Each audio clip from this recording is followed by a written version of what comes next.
Well, just a little while ago, the Monson community gathered at the First Congregational Church as townspeople recalled the damage that was suffered there some 10 years ago today.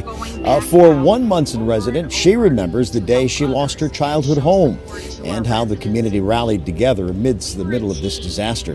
Western Mass News reporter Matt Tilly continues our team coverage live with Monson with more on that. Matt?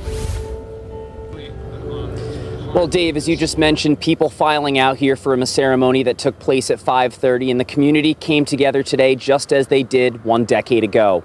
We spoke with one resident who recalls that fateful day and how the community rallied behind families like her own.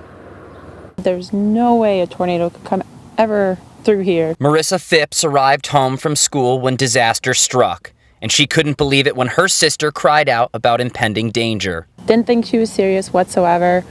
And then, she started screaming and, crying, hysterically. She credits a text from a friend and quick thinking for helping her and her sisters make it to the basement and survive the tornado. No one had even told us. We obviously wouldn't be here. Her sisters took cover under piles of laundry, blankets, anything they could find. And after making it outside, she was distraught to look back at where her childhood house once stood. I didn't want to see what it looked like, but I turned around, started crying. And after losing everything, it was tough. It was a house that we loved, and we had so many great memories. One teacher at Monson High School generously offered her family a temporary place to stay. My athletic director at the time, Sarah Shaw, gave us her grandmother's home out in Palmer. She tells Western Mass News the disaster brought the community closer together in support of families like hers. I knew people who I didn't even know knew me, just from my parents or my family members in general, who donated so many clothes, shoes, donated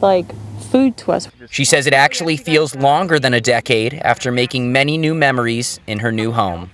I still think about those memories, and they will always be with me, but they feel so long ago that these memories these new memories are just taking over. And whether it feels like forever ago, like it does for Phipps, or like yesterday, today we reflect and remember. Reporting live in Monson, Matt Tilly, Western Mass News.